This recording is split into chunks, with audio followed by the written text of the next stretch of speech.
Misalnya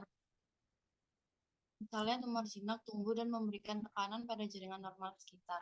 Untuk gambar di samping ini merupakan contoh tumor jinak endontogen yang ameloblastoma. Di sini bisa dilihat bahwa dia memberikan efek pada jaringan sekitar berupa mengganggu pertumbuhan gigi molar. Lalu selanjutnya ada hiperplasi. Untuk hiperplasi ini merupakan pertumbuhan dari suatu sel jaringan yang berada dalam susunan yang normal. Hiperplasi umumnya dianggap sebagai reaksi terhadap stimulus seperti peradangan. Oleh karena itu, hiperplasi memiliki potensi pertumbuhan yang terbatas. Apabila rangsangan dihilangkan, maka pertumbuhan sendiri akan berhenti. Selanjutnya ada hiperostosis. Hiperostosis atau eksositosis dapat terjadi di tempat lain di rahang. Biasanya merupakan daerah kecil pada hiperplasi osseus, tulang kortikal, dan kadang-kadang tulang cancellus internal, serta biasanya terjadi pada permukaan prosesus alveolar. Untuk fitur klinis sendiri, paling sering terjadi pada permukaan bukal dari prosesus alveolar maksila dan biasanya di daerah caninus atau molar. Untuk hiperostosis juga dapat terjadi pada permukaan palatal dan lebih jarang pada prosesus alveolar mandibular. Untuk hiperostosis dapat mencapai ukuran besar dan mungkin saluter atau multiple. Untuk pencitraan radiografinya sendiri, lokasinya di prosesus alveolar maksila adalah yang paling umum. Biasanya gambar tumpang tindih dengan akar gigi yang berdekatan. Untuk tepi dan bentuknya sendiri, perbatasan hiperostosis biasanya didefinisikan dengan baik dan berkontur halus dengan batas melengkung. Namun beberapa mungkin memiliki batas yang tidak jelas dan menyatu dengan tulang normal di sekitarnya. Untuk struktur internalnya sendiri, aspek internal dari hiperostosis biasanya homogen serta radiopak. Itu merupakan contoh gambaran dari hiperostosis. Selanjutnya ada torus palatinus. Torus palatinus merupakan hiperostosis yang terjadi di sepertiga tengah palatum burung. Untuk fitur klinisnya sendiri, dasar dari nodul tulang memanjang di sepanjang bagian tengah palatum burung. Untuk ukuran dan bentuk torus palatinus dapat bervariasi. Lesi ini digambarkan datar, globus, dan nodular atau seperti jamur.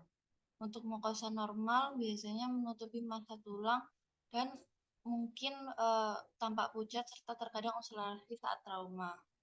Untuk pencitraan secara radiografi sendiri, untuk lokasinya pada radiografi periapikal atau panoramik rahang atas, torus palatinus muncul sebagai bayangan radio opak padat dan melekat ke palatal. Untuk tepi dan bentuknya sendiri, batas bayangan radio opak biasanya didefinisikan dengan baik dan mungkin memiliki outline yang cembung atau belated.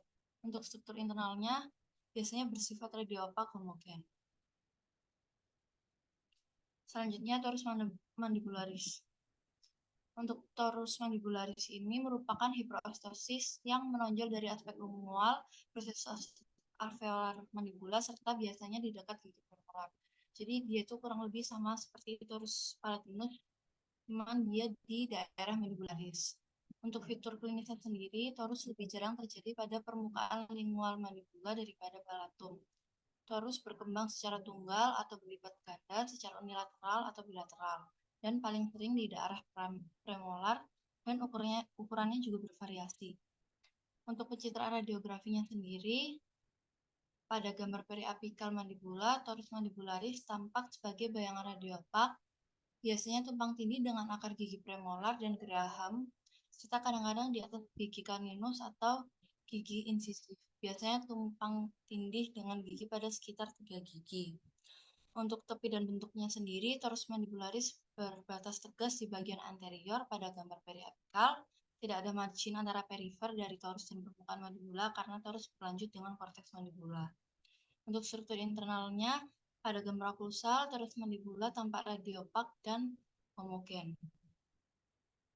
Selanjutnya ada Densbone Island. Densbone Island ini merupakan pertumbuhan lokal tulang kompak yang berkembang di dalam tulang cancellus. Densbone Island tidak menunjukkan gejala klinis. Oleh karena itu biasanya tampak saat pemeriksaan radiografi.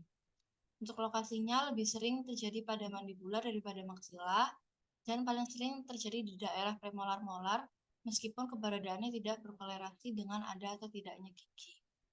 Untuk tepi dan bentuknya sendiri, batas perifer biasanya berbatas tegas, tetapi kadang-kadang menyatu dengan trabekula tulang di sekitarnya. Tidak ada jejak tepi radiolucent atau kapsul karena Ridgebone Island radioopak berbatasan langsung dengan tulang normal.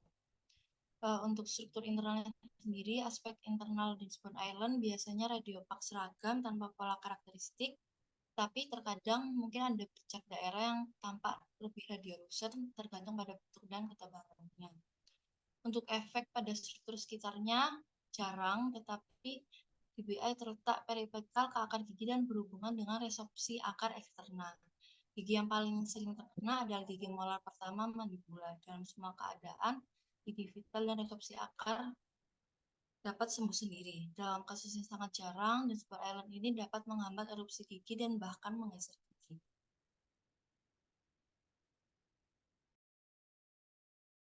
Yang selanjutnya adalah benign tumor. Next.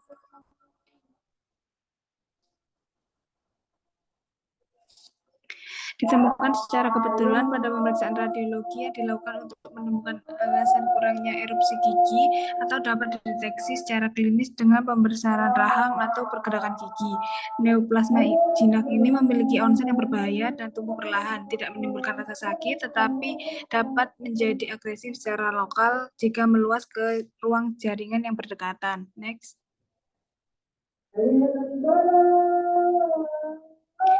Lokasinya, beberapa neoplasma jinak ini memiliki predileksi anatomi yang spesifik.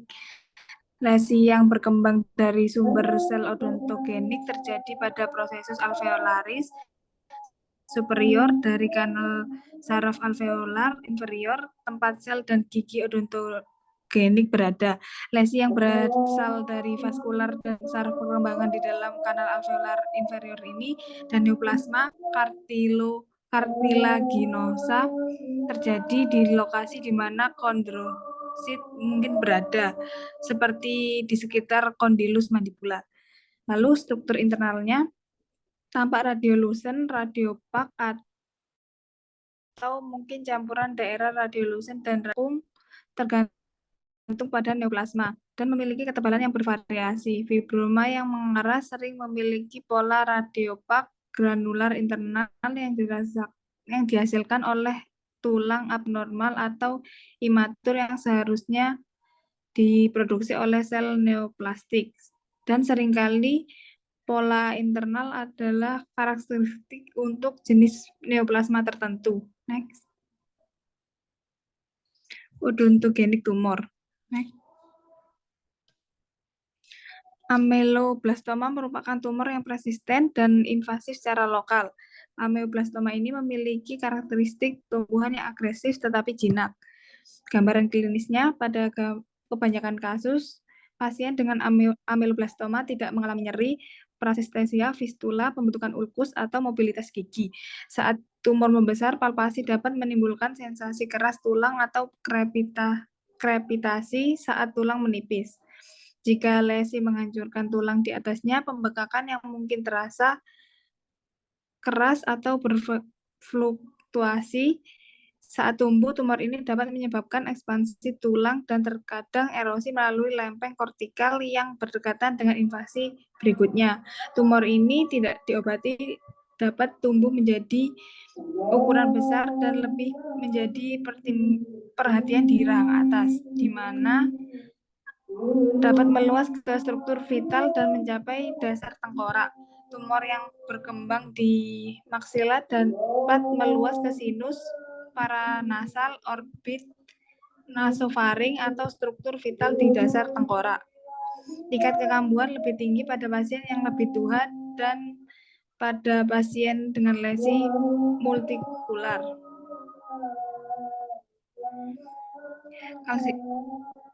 Calcifying epithelial odontogenik tumor. Next.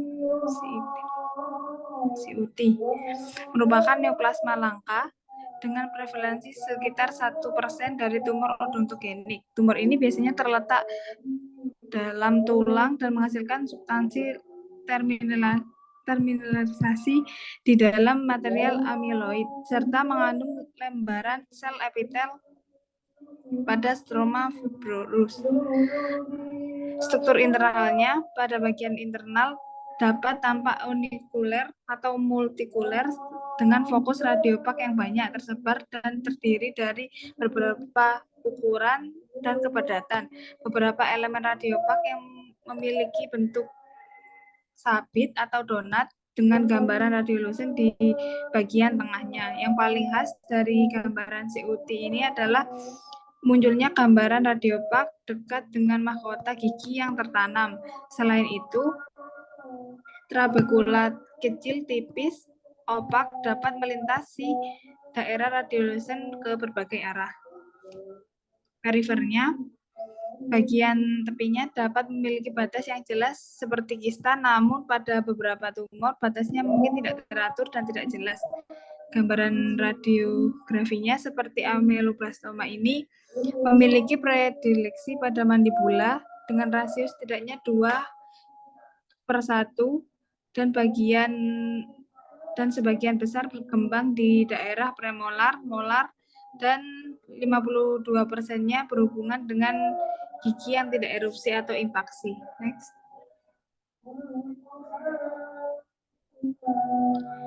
Efek terhadap jaringan sekitar CUT ini dapat menyebabkan pergeseran posisi gigi atau mencegah erupsi gigi. Ekspansi rahang dengan batas kortikal dapat juga terjadi. Diferensial diagnosisnya, lesi dengan struktur internal yang seluruh radiolusen dapat menyerupai kista, dentigerous, dan ameloblastoma. Lesi dengan fokus radiopak dapat mirip dengan gambaran odontomatoid, ameloblastoma, dan klasifik odontogenik kista. Lokasi ini dari CUT dan umur pasien dapat membantu menentukan diferensi diagnosisnya. Next. Selanjutnya, tumor mix odontogenik. Next. Dalam klasifikasi WHO, tumor mix odontogenik adalah lesi odontogenik yang terdiri dari jaringan epitel dan jaringan mesenkim. Jaringan epitel yang berproliferasi tertanam dalam jaringan ektomesenkim seluler yang menyerupai dental papila dan dengan berbagai tingkat perubahan induktif pembentukan jaringan keras gigi. Tumor mix odontogenik ini terdiri dari odontoma, ameloblastik fibroma, ameloblastik fibroodontoma, adenomatoid odontogenik tumor. Next. Selanjutnya odontoma. Odontoma ini sendiri memiliki sinonim kompon odontoma, kompon komposit odontoma, kompleks odontoma, kompleks komposit odontoma, odontogenik hematoma, falsified mix odontoma, dan cystic odontoma. Untuk mekanisme penyakitnya sendiri, istilah odontoma ini digunakan untuk mengidentifikasikan tumor yang ditandai dengan produksi email, matang, dentin, sementum, dan jaringan pulpa. Komponen-komponen ini terlihat dalam berbagai keadaan histodiferensiasi dan morfodiferensiasi karena pertumbuhannya yang terbatas dan lambat, serta jaringan gigi yang berdiferensiasi baik. Lesi ini dianggap sebagai hemartoma dan bukan tumor sejati. Hubungan struktur dari jaringan komponen dapat bervariasi dari massa jaringan gigi yang tidak jelas disebut sebagai kompleks odontoma hingga beberapa gigi yang terbentuk dengan baik yang disebut dengan dentikel. Dari kompon odontoma, delayed odontoma ini merupakan jenis odontoma lainnya dan keadaan yang lebih parah. Next. Untuk predileksi penyakitnya sendiri, ini odontoma adalah tumor odontogenik yang paling umum. Mereka sering mengganggu erupsi gigi permanen. Lesi tidak menunjukkan predileksi jenis kelamin dan sebagian besar mulai terbentuk saat gigi gerigi berkembang normal. Odontoma berkembang dan matang saat gigi yang bersangkutan sedang terbentuk dan berhenti berkembang. ketika gigi yang bersangkutan berkembang sempurna. Kebanyakan odontoma terjadi pada dekade kedua kehidupan dan seringkali ditemukan selama investigasi keterlambatan erupsi gigi tetangga atau gigi sulung yang tertinggal.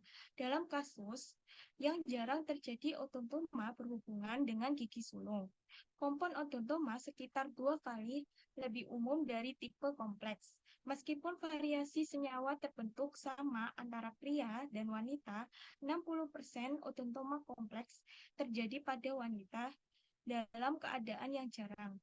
Kompon odontoma dapat erupsi ke dalam rongga mulut seorang anak. Selanjutnya yaitu gambaran klinis mengenai lokasi. Ini lebih banyak tipe kompon 62% terjadi pada rahang atas anterior yang berhubungan dengan mahkota gigi caninus yang belum erupsi. Sebaliknya, 70% odontoma kompleks ditemukan di daerah molar pertama dan kedua mandibula. Next. Selanjutnya yaitu mengenai gambaran klinis, tepi, dan bentuk. Ini lebih banyak tipe kompon 62% terjadi pada rahang atas anterior yang berhubungan dengan mahkota gigi caninus yang belum erupsi. Sebaliknya, 70% odontoma kompleks ditemukan di daerah molar pertama dan kedua mandibula. Batas odontoma dapat menjadi halus atau tidak teratur. Lesi ini memiliki batas kortikal dan tepat di dalam dan berdekatan dengan batas kortikal adalah kapsul jaringan lunak. Selanjutnya yaitu struktur internal. Isi dari lesi ini sebagian besar radiopak. Kompon odontoma ini memiliki sejumlah struktur seperti gigi atau dentikel yang terlihat seperti gigi yang terdeformasi. Odontoma kompleks ini mengandung massa jaringan kalsifikasi yang tidak teratur. Derajat radiopasitas setara atau melebihi struktur gigi yang berdekatan dan dapat bervariasi dalam derajat radiopasitas dari satu daerah ke daerah yang lain, yang mencerminkan variasi jumlah dan jenis jaringan keras yang terbentuk. Dilet odontoma ini memiliki struktur kalsifikasi tunggal dengan bagian tengah yang lebih radiolucent dan memiliki bentuk keseluruhan mirip dengan donat. Next. Selanjutnya yaitu mengenai gambaran klinis efek pada struktur sekitar. Odontoma ini dapat mengganggu erupsi normal gigi. 70% odontoma berhubungan dengan kelainan seperti impaksi, malposisi, diastema, aplasia, malformasi, dan devitalisasi gigi tetangga. Odontoma kompleks yang besar ini dapat menyebabkan perluasan rahang dengan batas kortikal. Pada gambar A terlihat kompon odontoma pada rahang atas anterior yang mengganggu erupsi gigi incisivus centralis dan gigi incisivus lateral. Untuk gambar B, kompon odontoma di dalam mandibula. Selanjutnya yaitu mengenai ameloblastik fibroma. Untuk sinonimnya sendiri yaitu soft odontoma, soft mixed odontoma, mixed odontogenic tumor, fibroadamantoblastoma, dan granular cell ameloblastik fibroma. Untuk mekanisme penyakitnya sendiri, fibroma ameloblastik merupakan proliferasi campuran neoplastik jinak dari epitel odontogenik dan komponen mesenkim primitif yang menyerupai papila gigi. Sel-sel ini tidak menyimpan matriks mineral pada tempat sel tumor. Untuk predileksi penyakitnya sendiri, fibroma ameloblastik ini terjadi pada dekade pertama dan kedua kehidupan selama periode pembentukan gigi dengan usia rata-rata sekitar 15 tahun. Biasanya menghasilkan massa jaringan lunak yang tumbuh lambat dan tidak nyeri di atas tulang dan gigi yang tidak erupsi atau impaksi. Tanda yang paling umum adalah pembengkakan atau gigi yang hilang. Next. Selanjutnya yaitu mengenai gambaran klinis pada lokasinya. Fibroma ameloblastik ini biasanya berkembang di mandibula posterior, meluas ke posterior sejauh ramus mandibula dan sejauh mesial ke daerah premolar atau molar.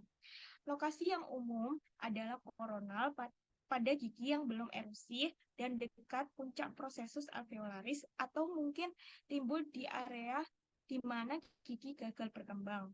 Untuk batas dan tepinya sendiri, perbatasan fibroma ameloblastik ini jelas dan sering dikortikasi di mana mirip dengan kista. Selanjutnya yaitu untuk struktur internalnya, yaitu radiolucent total dan unilokuler lebih jarang. Lesi ini mungkin memiliki tampilan multilokuler dengan septa melengkung yang tidak jelas.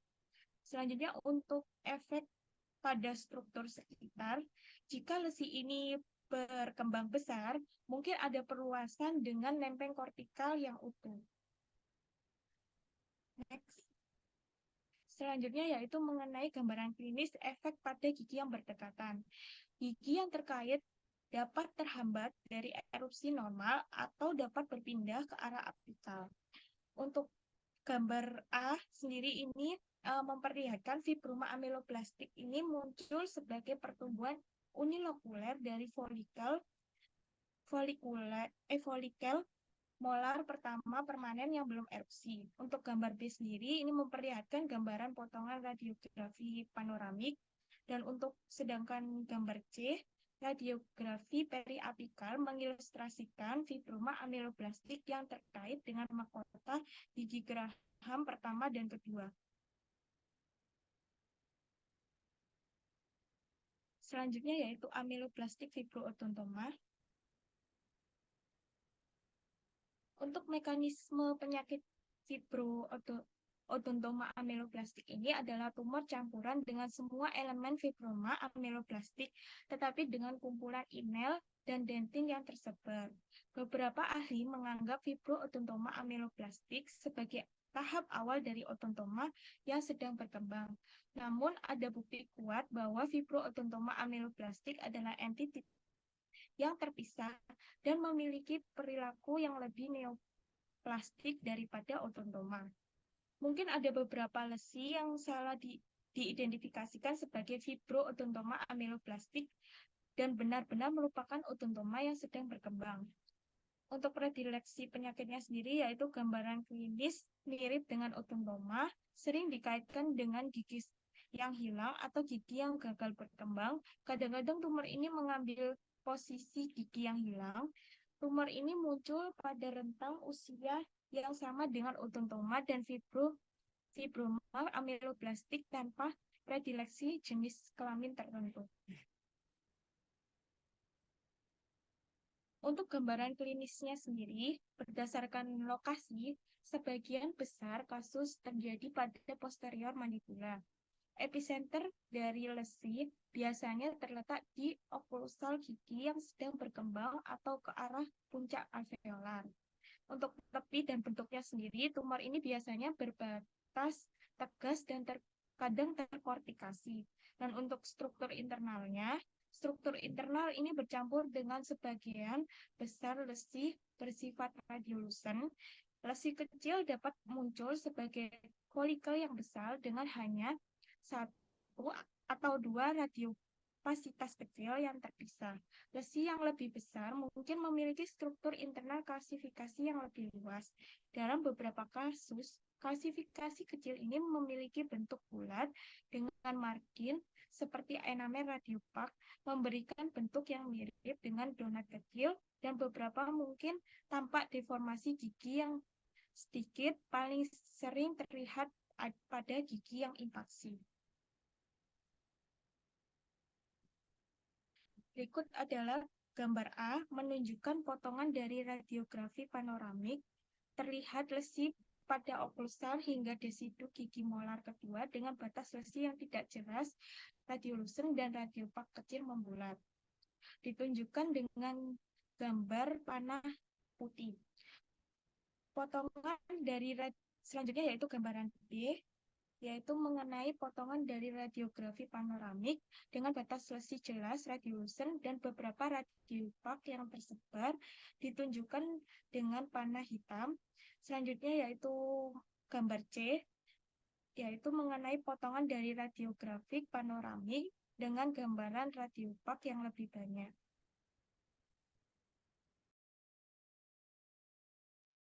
Kemudian ada adenomatoid odontogenic tumor atau dapat disebut juga sebagai adenomyeloblastoma dan ameoblastic adenomatoid tumor. Untuk mekanisme penyakitnya, adenomatoid odontogenic tumor merupakan tumor yang jarang terjadi, tumor epitel odontogenik yang tidak agresif dan memiliki berbagai pola yang bercampur dengan stoma jaringan infeksi basal. Asal adenomatoid odontogenic tumor mungkin dari epitel enamel organ dan diklasifikasi sebagai tumor campur karena mengandung stoma jaringan infeksi dan kadang-kadang klasifikasi yang dikasih sebagai bahan mirip enamel atau dendrioid. Tumor odontogenik adenomatoid merupakan 3% dari semua tumor rongga mulut, di mana tumor sentral dan perifer terjadi. Kemudian sekitar 73% dari lesi sentral adalah fitur folikel. Kemudian ada fitur klinisnya. Untuk fitur klinis terjadi pada rentang usia 5 sampai 50 tahun, pertumbuhannya lambat dan bermanifestasi sebagai bertahap. Pembengkakan tanpa rasa sakit, asimetri, sering dikaitkan dengan gigi yang hilang. Untuk lokasinya, 75% terjadi di rahang atas, biasanya di daerah gigi seri, caninus, premolar, dan terutama daerah kapstik. Untuk batasnya sendiri, tampak batas terkortikasi atau sklerotik yang jelas. Struktur internalnya 75% kasus memiliki fokus radiopak internal. Tumor ini mungkin benar-benar radiolusen dan yang lain mengandung fokus radiopak samar atau mungkin menunjukkan kelompok padat radiopasitas yang tidak jelas. Untuk efek samping terhadap jaringan sekitar yaitu gigi yang berdekatan tergeser ketika tumor membesar, dapat menghambat erupsi gigi yang terlibat, ekspansi rahang dapat terjadi dan jarang terjadi distorsi akar. Next. Kemudian ada odontogenic myxoma. Next. Bisa juga disebut myxoma, myxofibroma, dan fibromyxom. Untuk mekanisme penyakitnya, tumor jinak neoplasma intraoseus jinak yang muncul dari mesenchym ekto-odontogenik dan menyerupai bagian mesenchym gigi papila. Myxoma ini tidak diekspasuasi dan cenderung menyusup tulang alveolus di sekitarnya tetapi tidak bermetastasis. Untuk fitur klinisnya terjadi lebih sering pada individu antara 10 sampai 30 tahun, tumor lambat dan mungkin menyebabkan rasa sakit, pembengkakan, dan dapat tumbuh cukup besar, dapat menyerang sinus maksila. Untuk lokasinya lebih sering mempengaruhi mandibula dengan margin 3:1 pada mandibula tumor, terjadi di daerah premolar dan molar dan jarang di ramus dan kondilus. Untuk myxoma pada maksila biasa melibatkan proses alveolar di daerah premolar dan molar dan proses sigomatik. Kemudian periferalnya lesi biasa berbatas tegas, memiliki margin kortikasi, tetapi paling sering didefinisikan dengan buruk terutama di rahang atas. Struktur internalnya seperti membuat pola seperti raket tenis atau seperti tangga. Untuk efek terhadap jaringan sekitarnya yaitu dapat menggeser dan mengendutkan gigi, jarang menyebabkan distorsi gigi dan dapat menyebabkan ekspansi. Next. Kemudian ada cementoblastoma. Next. Untuk mekanisme penyakit terdiri bening cementoblastoma adalah neoplasma mesenchym yang tumbuh lambat, terutama terdiri dari jaringan seperti cementum. Tumor bermanifestasi sebagai bulbus yang mengelilingi dan melekat pada apeks akar gigi. Karakteristik histologinya identik dengan osteoblastoma dan beberapa menganggap cementoblastoma sebagai osteoblastoma serta sering mengklasifikasinya sebagai tumor tulang. Tumor ini paling sering berkembang dengan gigi permanen, tetapi dalam kasus yang jarang terjadi pada gigi sulung. Untuk fitur klinisnya, umumnya pada pria rentang usia 12 sampai 65 tahun, kebanyakan pasien relatif muda, tidak ada predileksi ras, tumbuh lambat dan dapat menggeser gigi. Gigi yang terlibat seringkali dapat diobati dengan antiinflamasi. Untuk lokasinya, Bening sementoblastoma lebih sering terjadi pada mandibula 78% dan paling sering terbentuk pada akar premolar dan molar pertama 90%. Untuk periferalnya berbatas jelas dengan batas kortikal serta terdapat pita radiolosi. Untuk struktur internal, bening sementoblastoma adalah lesi radiolusan radiopak campur di mana sebagian besar struktur internal radiopak. Pola yang dihasilkan mungkin amorf atau mungkin memiliki pola veloskop. Kepadatan massa sementum biasanya mengaburkan garis tepi akar yang terbungkus. Massa radiopak sentral seperti yang disebut dikelilingi oleh pita radiolusen yang menunjukkan bahwa tumor mengalami maturasi dan aspek sentral ke perifer.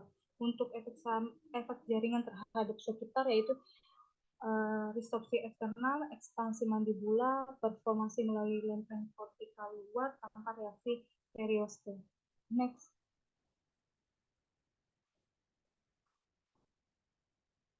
Untuk sentral odontogenik fibroma, next.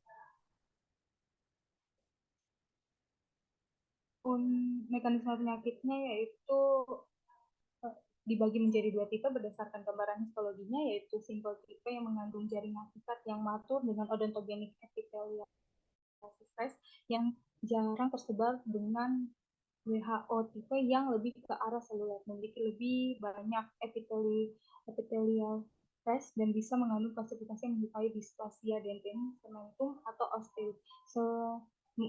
Tipe ini hanya menampakkan gambaran berupa sebuah spektrum dan odontogenik fibroma mungkin saja dapat menjadi bagian dari itu.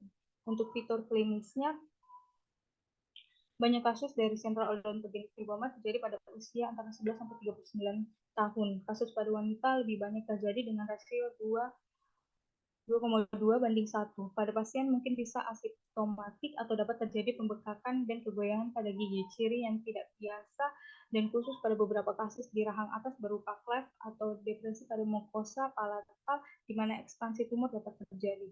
Untuk lokasinya sendiri lebih sering terjadi di mandibula, daerah molar, premolar, di maksila, biasanya di anterior molar pertama. Untuk periferalnya berbatas jelas dan struktur internalnya lesi yang lebih kecil biasanya unilokuler dan lesi yang lebih besar memiliki pola multilokuler. Septum internal bisa tampak jelas dan lurus seperti pada odontogenik lymphoma atau bisa tampak granular menyerupai septum pada giant cell granuloma.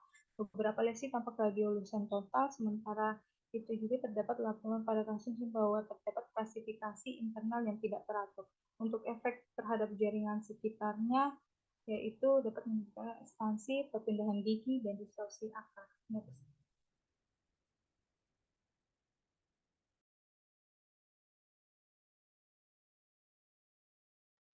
Baik, selanjutnya ada neuriloma.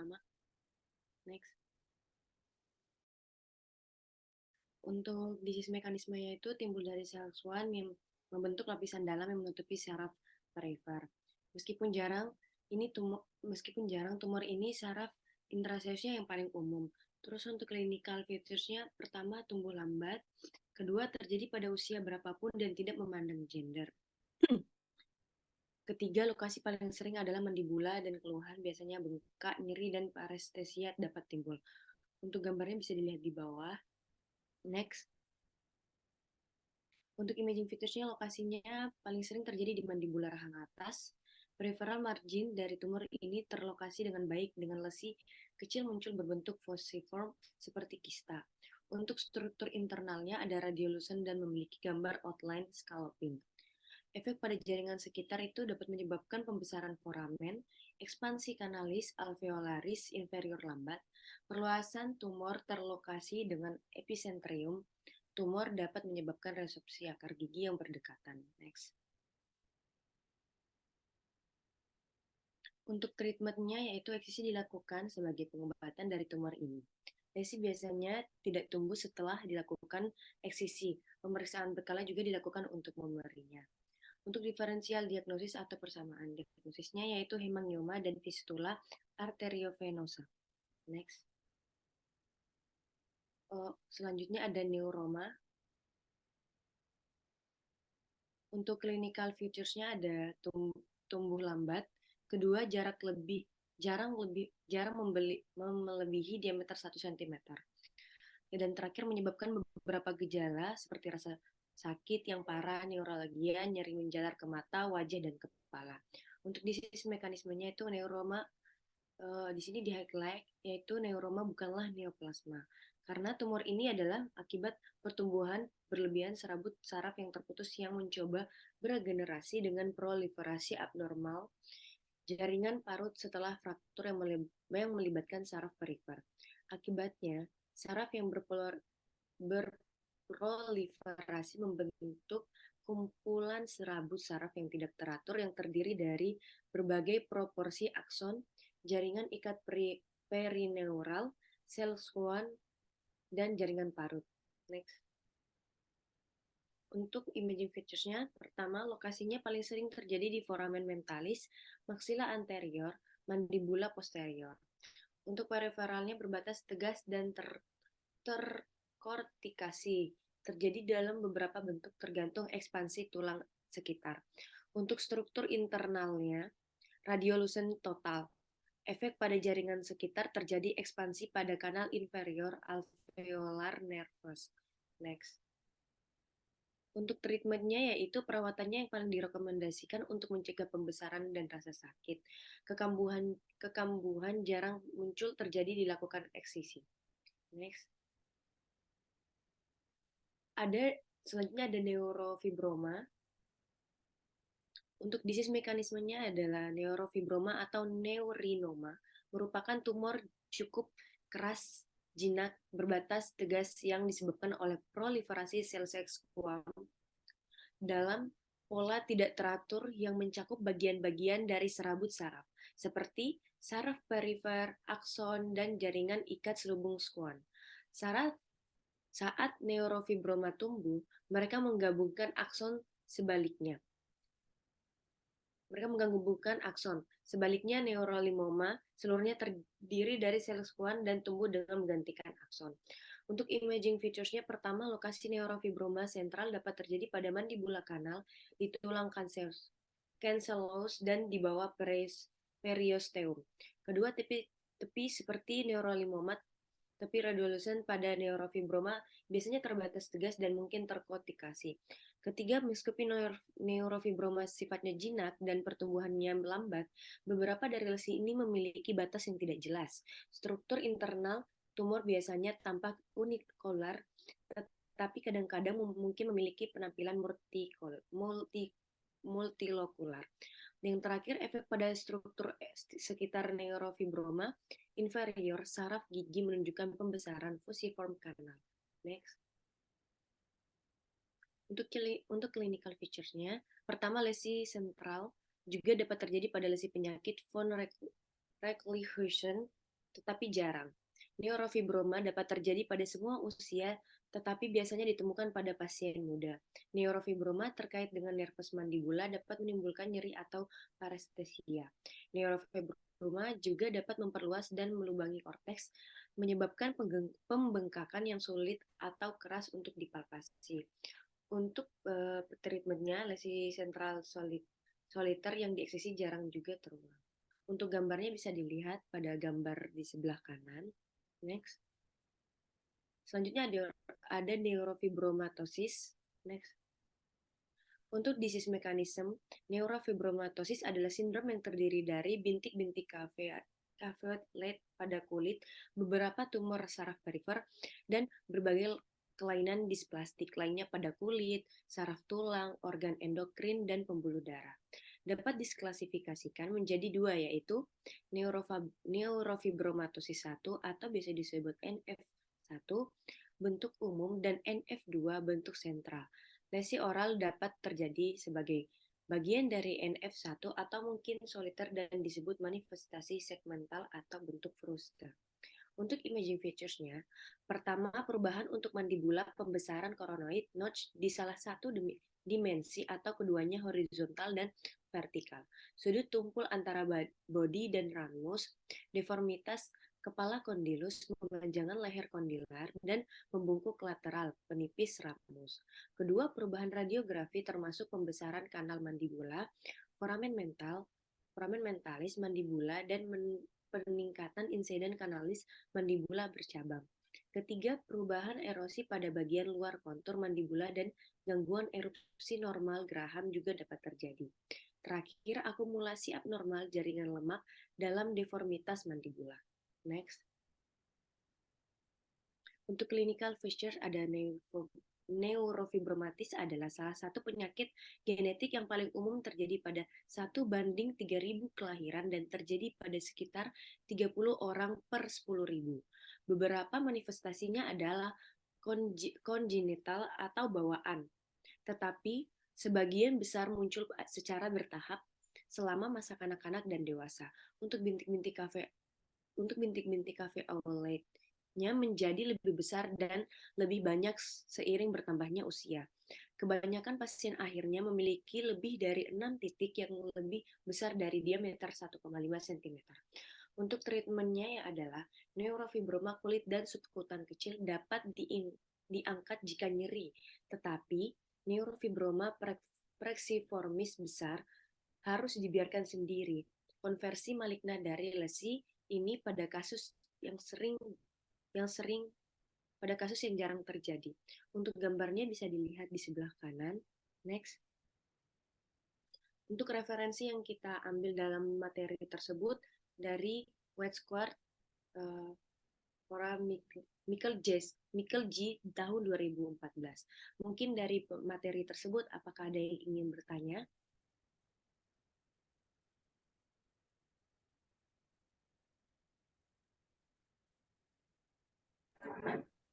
Ya, silakan mau bertanya. Untuk yang teorinya dulu.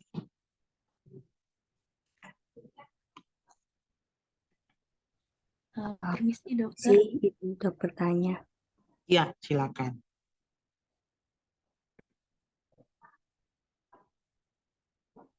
Ya, silakan. Baik dokter, saya izin bertanya. Saya Nawa dari kelompok 3. Izin bertanya untuk kelompok NIM. 1 dari NIM 107 dokter. Apakah tindakan yang dilakukan untuk menderita torus palatinus atau mandibularis? Oke, lagi tadi yang tanya.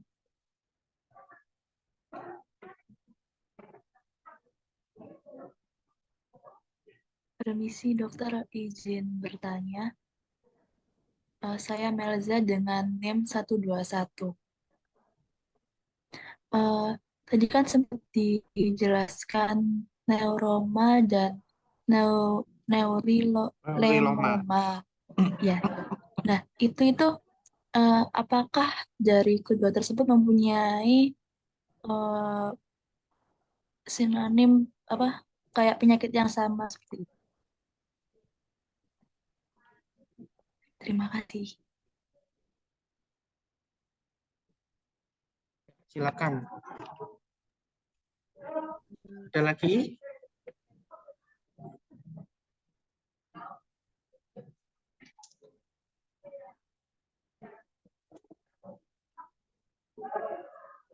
Tidak ada? Ya, coba dijawab dulu. Ya, baik dokter, mungkin kami izin mendiskusikan dahulu untuk jawabannya. Ya, silakan.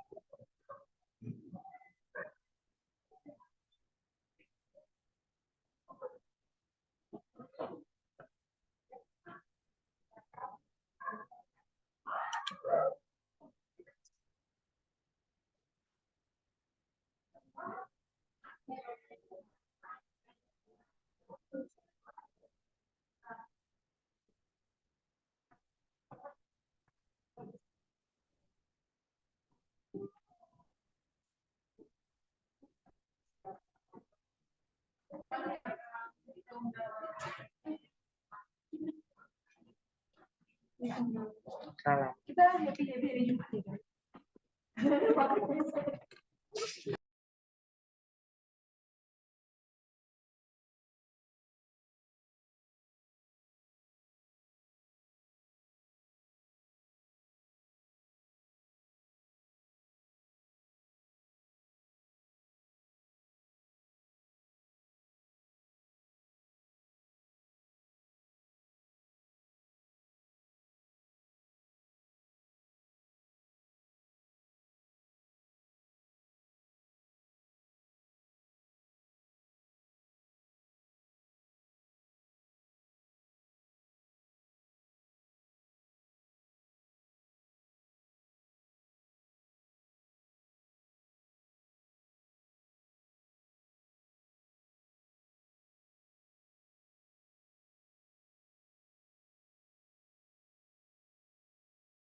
Permisi, saya izin menjawab pertanyaannya Nawa tentang eh, apa ya tindakan yang dilakukan untuk penderita torus palatinus atau torus mandibularis.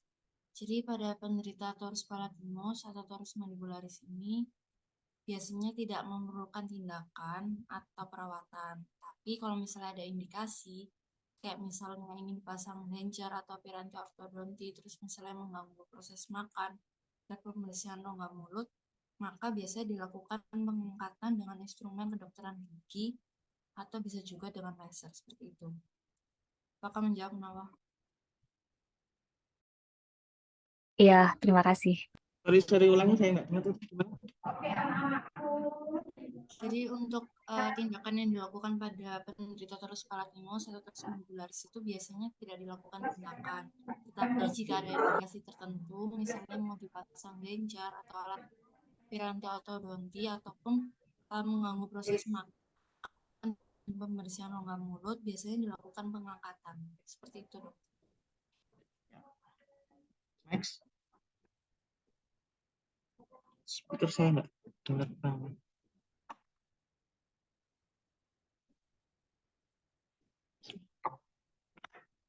Yuk lanjut. Baik, untuk pertanyaan selanjutnya tadi, apakah neurilmoma dan neuroma mempunyai sinonim penyakit yang sama? Untuk penyakit Neurolimoma. neurolimoma mempunyai penyakit yang sama, yaitu biasa disebut schwannoma. Untuk penyakit neuroma itu biasa penyakit atau diferensial diagnosisnya itu yang sama, biasanya ada disebut amputation neuroma dan traumatic neuroma. Mungkin dari Saudari Melza, apakah sudah menjawab? Sudah cukup menjawab. Terima kasih, Sanita. Yang ditanyakan anunya ya, sinonim ya. Oke. Iya, dokter. Ya, sama yang beda originnya ya. Oke. Oke. Sekarang ke kasus saja ya, lanjut kasus ya. Iya, baik dokter.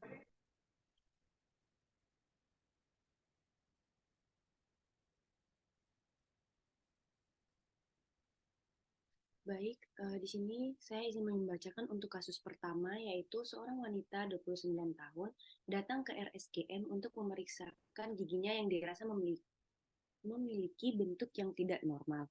Pada pemeriksaan klinis terlihat beberapa tonjolan dan beberapa mahkota gigi kecil pada regio 35. Pemeriksaan radiografi periapikal menunjukkan adanya suatu kelainan pada regio tersebut. Pertanyaannya, sebutkan interpretasi radiognosis dan diferensial diagnosis yang tepat untuk kelainan pada regio tersebut. Baik, di sini saya ingin membacakan untuk interpretasinya, yaitu lokasinya terjadi pada regio 35. Dan untuk batas dan bentuk terlihat jelas dan irregular. Efek terhadap jaringan sekitar yaitu terputusnya lamina dura pada gigi 35.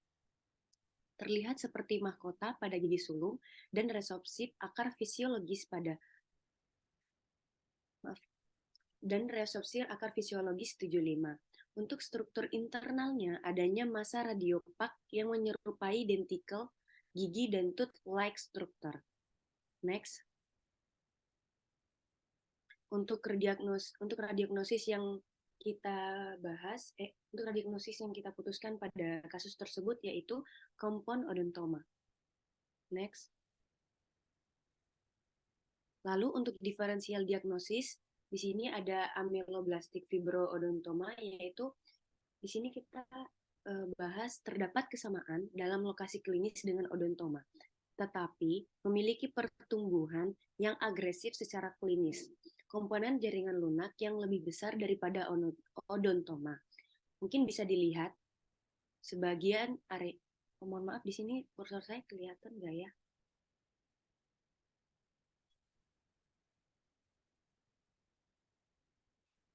Mungkin bisa dilihat saja di sini ada sebagai area radiolucennya itu berukuran substansial dan memiliki potongan kecil jaringan keras gigi yang matur dan tersebar secara acak. Lalu untuk diferensial diagnosisnya, yang kedua ada supernumericid atau mikrodontia. Nah, di sini terdapat gigi yang berukuran kecil dan biasanya diakibatkan oleh sindrom, misalnya jantung bawaan dan penyakit progeria. Next.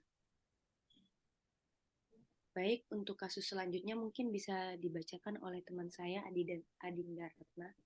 Selanjutnya, kasus yang kedua ini, seorang perempuan berusia 22 tahun datang ke RSGM dengan keluhan pembengkakan dan nyeri pada rahang kiri sejak 10 bulan yang lalu. Lalu, pembengkakan ini semakin membesar lambat laun. Untuk pemeriksaan ekstraoral terlihat pembengkakan pada pipi hingga daerah dekat telinga.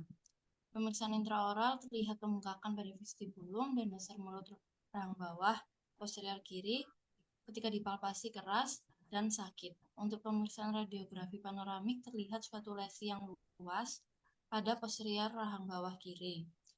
Lalu untuk pertanyaannya, sebutkan interpretasi radiodiagnosis dan diagnosis banding yang tepat untuk lesi pada radio tersebut. Untuk interpretasinya sendiri, lokasinya terletak pada apikal gigi 35, 36, 37, 38 yang meluas dari bodi hingga ramus mandibula. Untuk batas dan bentuknya sendiri jelas serta terkortikasi. Untuk struktur internalnya, radiolusun multilekuler bersepta atau berbatas-batas. Untuk efek terhadap jaringan sekitarnya, menyebabkan gigi 38 migrasi hingga ke leher kondilus mandibula, seperti yang saya tunjuk pada gambar tersebut. Untuk ekspansi rahangnya, mandibula sinistra ke arah inferior lateral. Untuk radiodiagnosisnya, menurut kami ini merupakan ameloblastoma tipe multilekuler. Lalu untuk diagnosis bandingnya yaitu ada ameloblastik fibroma.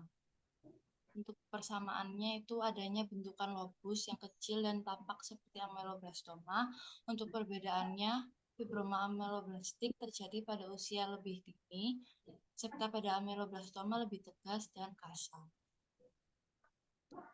Sekian untuk pembahasan kasus dari kami. Ya, mungkin ada pertanyaan untuk yang kasusnya? Coba diulangi dari yang awal, Mbak, slide-nya. Yang ada interpretasinya. Tuh.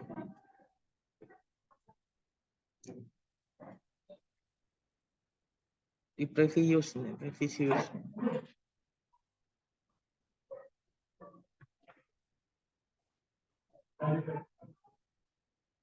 Next. Nah, ini. Ada pertanyaan sini?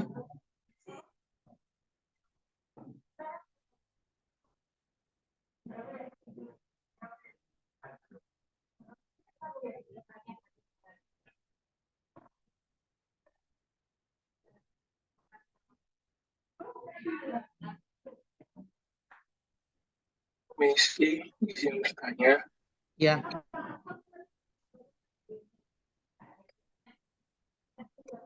Ya, perkenalkan saya Muhammad Afar Atala dari kelompok 5 dengan NIM 117. Saya ingin bertanya mengenai di kasus 1 tadi itu kan kelompok 1 menyebutkan bahwa untuk kasus tersebut itu radiodiagnosisnya itu kompon odontoma.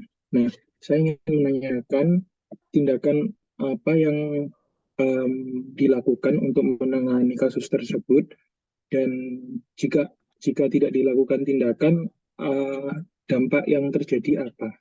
Begitu saja, terima kasih.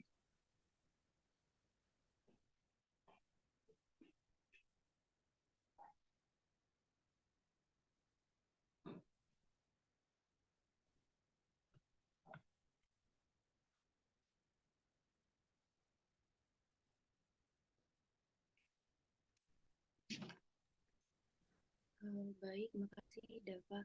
Sebelumnya dokter, mohon maaf, kami mungkin membahas terlebih dahulu untuk jawabannya. Terima kasih. Sorry, saya tutup pintu. Kenapa, Mbak? Sebelumnya kami minta waktu dokter untuk Oh ya, mendiskusikan dulu.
Ya, saya izin menjawab pertanyaan dari Dava mengenai tindakan dari kompon ontentoma sama kalau misalnya apabila nggak dilakukan tindakan itu apakah ada komplikasinya. Untuk tindakan dari kompon ontentoma ini biasanya dilakukan dengan eksisi sederhana. Namun apabila tidak dilakukan tindakan tidak dilakukan eksisi sederhana, ini kompon odontoma ini tidak bertambah besar, tapi justru malah mengganggu erupsi gigi normal. Seperti itu. Apakah menjawab? Iya, terima kasih banyak Mariama sudah cukup menjawab. Terima kasih.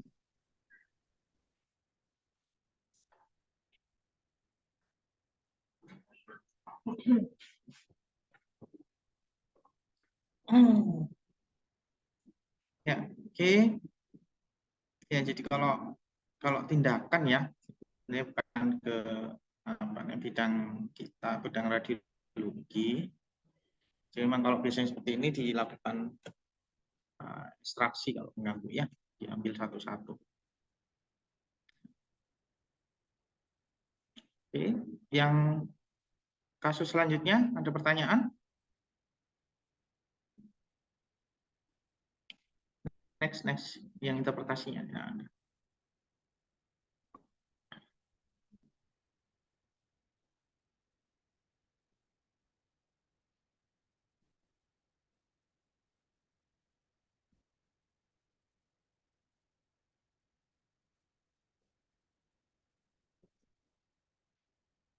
ada pertanyaan di sini?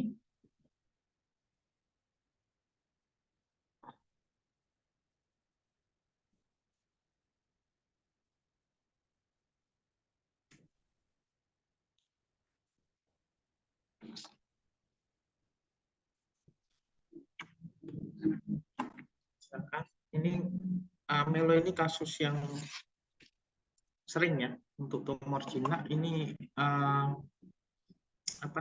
kasus yang paling sering istilahnya ditemukan ya, ditemukan ameloblastoma.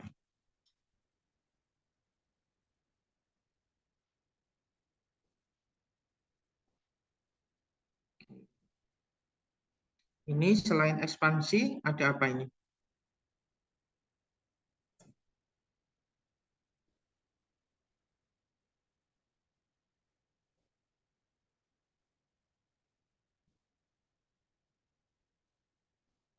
Korteknya gimana korteknya?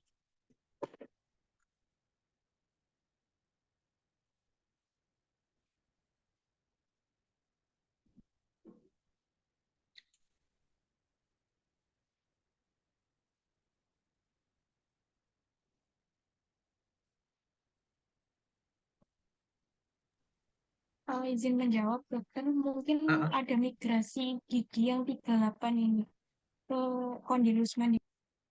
Iya, sudah. Terus Di korteksnya gimana?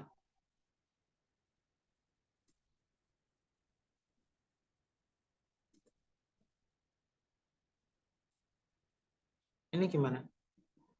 Nah, harusnya ada korteksnya kan?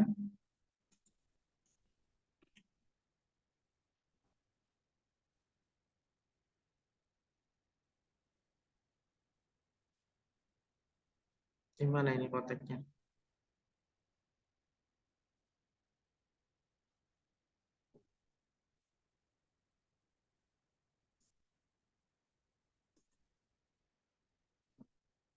Korteksnya gimana? Kelihatan apa?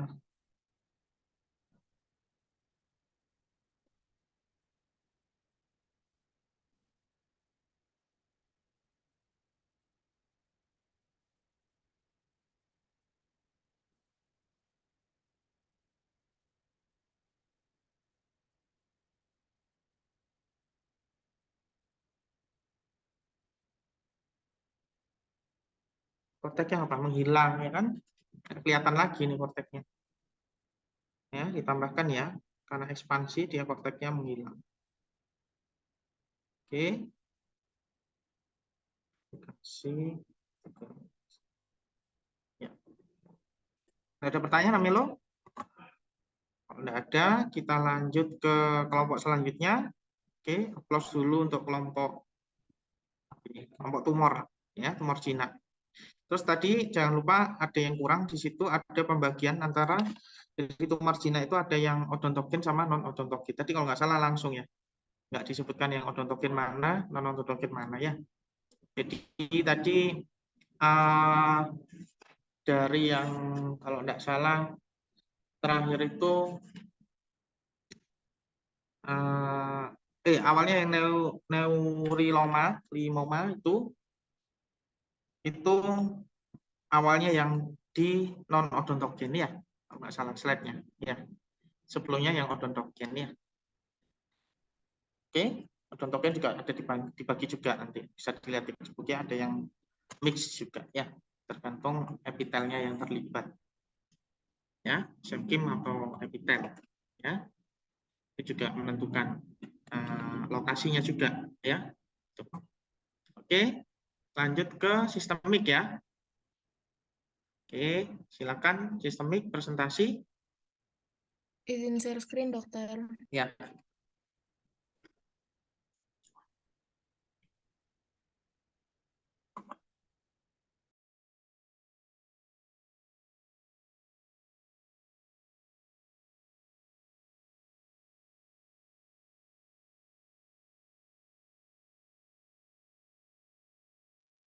Assalamualaikum warahmatullahi wabarakatuh. Selamat siang, Dokter Dini dan teman-teman semua.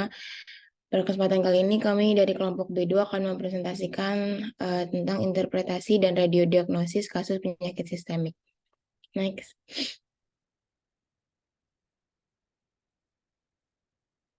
Untuk anggota kelompok kami ada Taris Fatin dari NIM 98, kemudian ada Zaragina dari NIM 100, Adinda Rahmanita NIM 101, Krina Widya dari NIM 102, dan Nur Khaira Fahidal NIM 103. Next.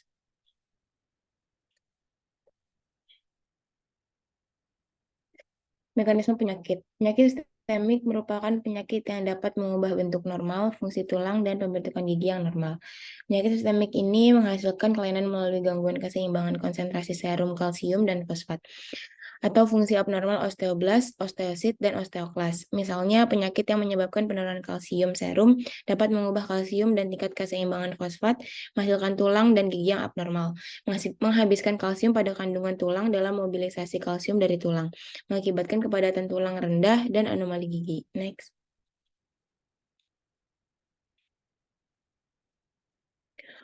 Untuk diagnosis imaging feature-nya, gigi dan struktur pendukung sering tidak menunjukkan perubahan yang dapat dideteksi terkait dengan penyakit sistemik. Namun, gejala gejala pertama dari suatu penyakit sistemik kadang dapat bermanifestasi sebagai masalah penyakit gigi. Kemudian ada beberapa perubahan umum yang dapat dilihat, yaitu yang pertama perubahan ukuran dan bentuk tulang, kemudian perubahan jumlah, ukuran, dan orientasi trabekula, yang ketiga perubahan ketebalan dan kepadatan struktur kortikal, dan yang terakhir peningkatan atau penurunan kepadatan tulang secara keseluruhan. Next. Kemudian ada penyakit endokrin. Next. Yang pertama penyakit hiperparatiroid. Hiperparatiroid ini mekanisme penyakitnya hiperparatiroidisme adalah kelainan endokrin di mana terdapat kelebihan hormon paratiroid yang bersirkulasi. Kelebihan ini mendukung resorpsi osteoklastik tulang yang memobilisasi kalsium dari kerangka. Perubahan ini dapat mengubah morfologi normal trabekula tulang dan meningkatkan reabsorpsi kalsium tubuh ginjal. Hasil dari perubahan ini adalah peningkatan kadar kalsium serum. Selanjutnya gambaran klinisnya ini pada rahang terjadi kelonggaran bertahap, drifting, dan kehilangan gigi. Kemudian kalau pada anak-anak, retardasi pertumbuhan dan patah tulang itu dapat terjadi. Kemudian kalau pada orang dewasa mungkin dapat mengalami pelunakan tulang secara bertahap. Next.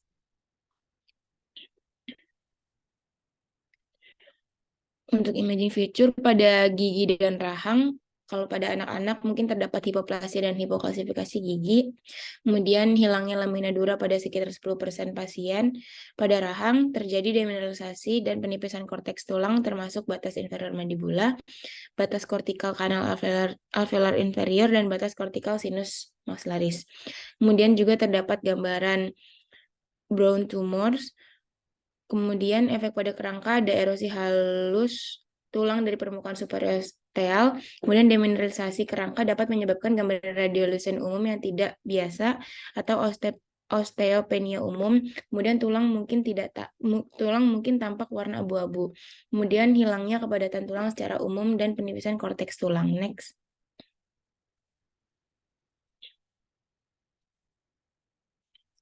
Untuk terapinya atau penanganannya mungkin bisa dengan operasi pengangkatan adenoma paratiroid.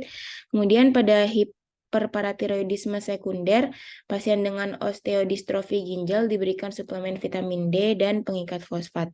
Kemudian bisa dilihat pada gambar di samping ini ada gambar panorama menunjukkan osteopenia umum pada pasien dengan hiperparatiroidisme.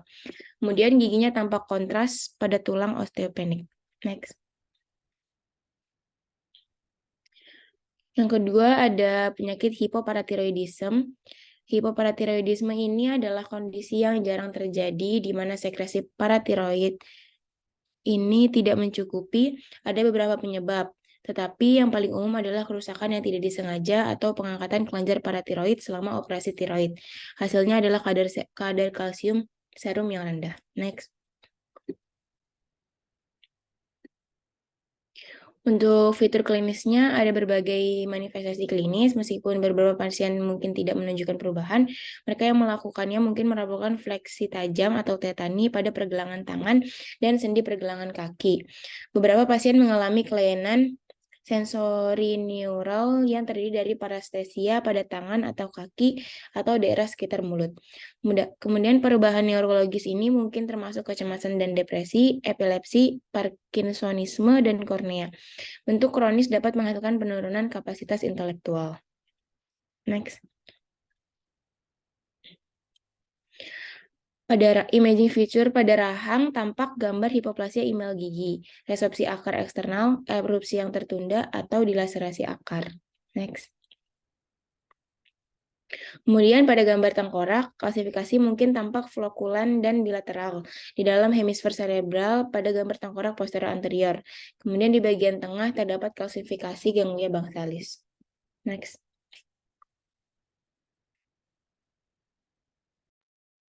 Selanjutnya, pseudohipoparatiroidisme.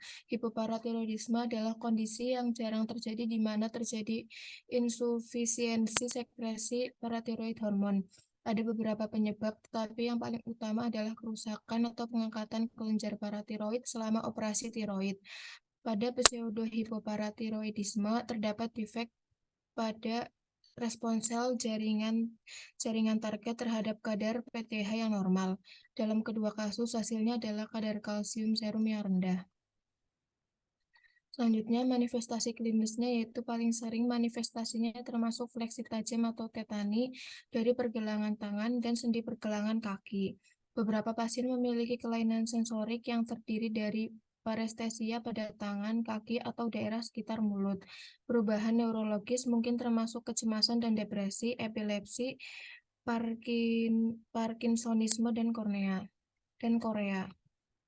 Selanjutnya, interpretasinya yaitu perubahan utama adalah klasifikasi ganglia basalis. Pada gambar klasifikasi ini tampak berflokulan dan berpasangan di dalam hemisfer cerebral pada tampilan posteo anterior. Pencitraan rahang dapat terlihat hipoplasia MLTG, resorpsi akar eksternal, erupsi tertunda, atau dilaserasi akar. Penanganannya adalah kondisi ini dapat dikelola dengan suplemen kalsium dan vitamin D yang diberikan secara oral. Selanjutnya, hiperpituitarisme. Hiperpituitarisme merupakan hiperfungsi lobus anterior pada kelenjar hipofisis yang berfungsi dalam meningkatkan produksi hormon pertumbuhan. Kelebihan hormon pertumbuhan akan menyebabkan pertumbuhan yang berlebih pada semua jaringan di dalam tubuh yang masih memiliki kemampuan untuk tumbuh.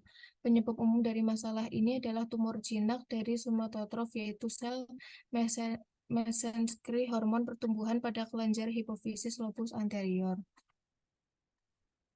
Manifestasi klinis dibagi menjadi pada anak-anak dan pada orang dewasa. Pada anak-anak melibatkan pertumbuhan berlebih secara umum dari sebagian besar jaringan keras dan lunak yang disebut dengan kondisi gigantisme. Pertumbuhan aktif pada tulang di mana epifisis belum bersatu dengan poros tulang. Pada masa remaja, pertumbuhan tulang secara umum berlebihan dapat diperpanjang. Sedangkan pada orang dewasa, efek klinis adenoma hipofisis berkembang cukup lambat karena banyak jenis jaringan yang kehilangan kapasitas untuk tumbuh yang berlaku untuk sebagian besar kerangka.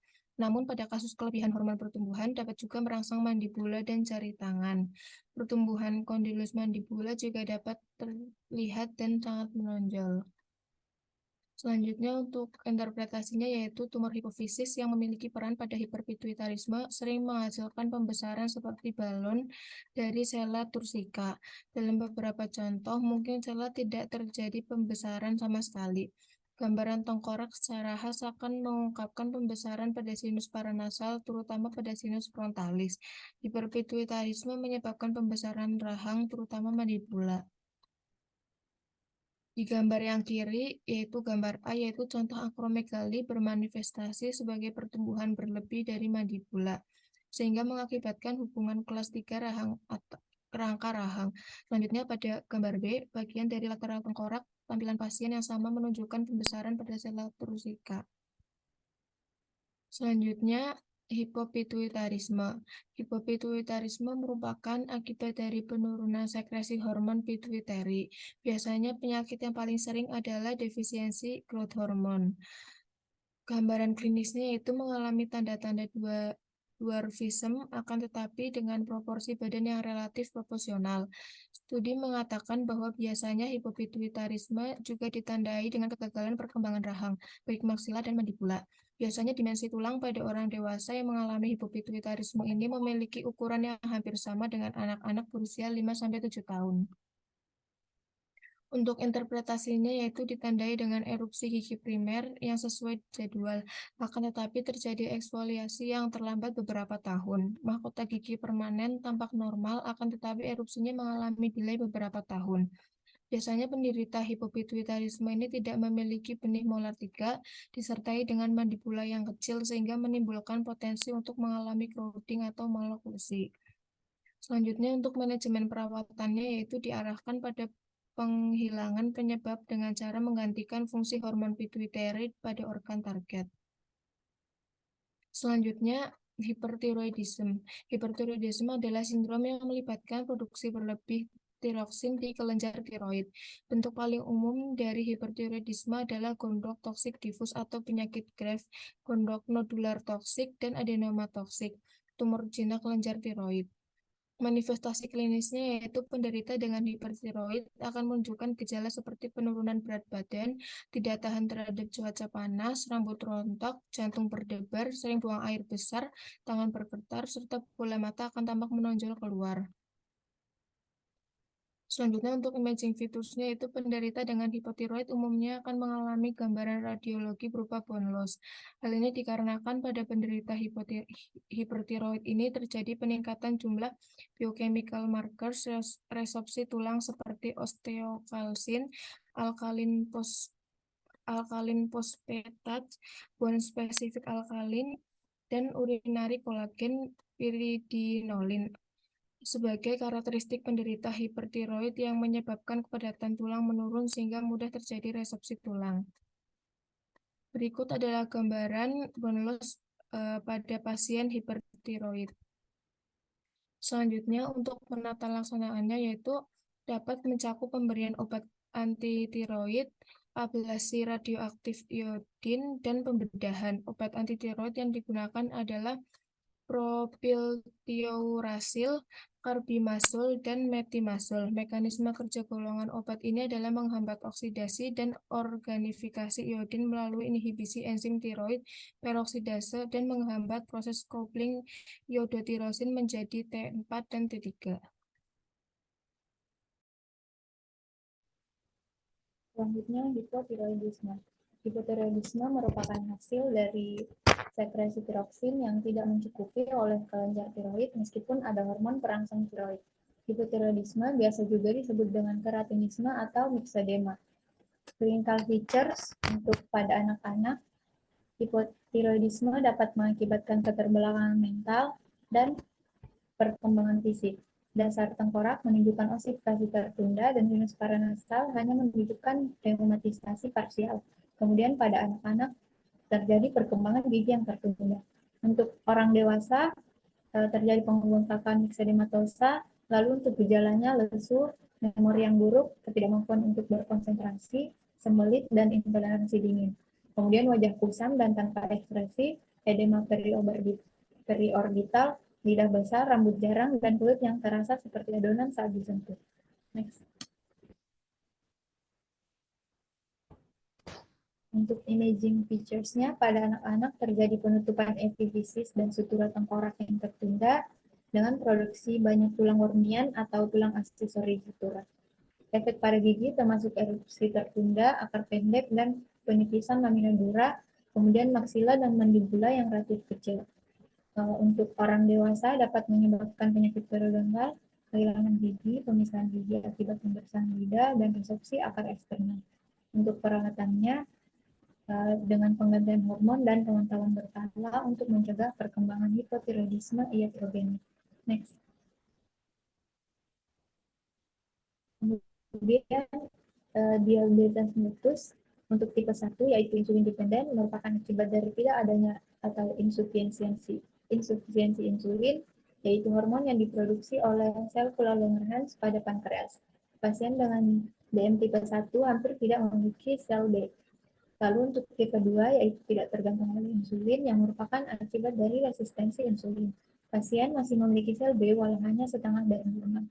Tanda-tanda laboratorium klinis yang utama yaitu kekurangan insulin menyebabkan hiperglikemia dan glikosuria. Untuk clinical features-nya, pasien dengan diabetes yang tidak diobati dapat timbul gejala seperti polidipsia dan poliuria. Diabetes yang tidak terkontrol bertindak sebagai faktor berkelanjutan yang menjadi predisposisi memperburuk dan mempercepat penyakit periodontal. Kemudian dapat terjadi serostomia yang merupakan akibat dari berkurangnya aliran saliva. Next. Untuk imaging features-nya, diabetes mellitus tidak menunjukkan gambaran karakteristik rahang atau gigi. Lalu pada penyakit periodontal yang berhubungan dengan diabetes tidak dapat dibedakan dari penyakit periodontal pada pasien tanpa diabetes. Untuk perawatannya, DM tipe 1 dilakukan terapi insulin seumur hidup. Lalu untuk tipe 2, modifikasi diet, olahraga, obat-obatan, dan pemantauan kadar glukosa darah. Next. Kemudian Cushing syndrome. Untuk etiologinya muncul dari paparan yang berkepanjangan sampai kenaikan kadar glukokortikoid eksogen dan endogen. Kemudian peningkatan kadar glukokortikoid mengakibatkan hilangnya massa tulang karena menurunnya fungsi osteoblas atau osteoklas.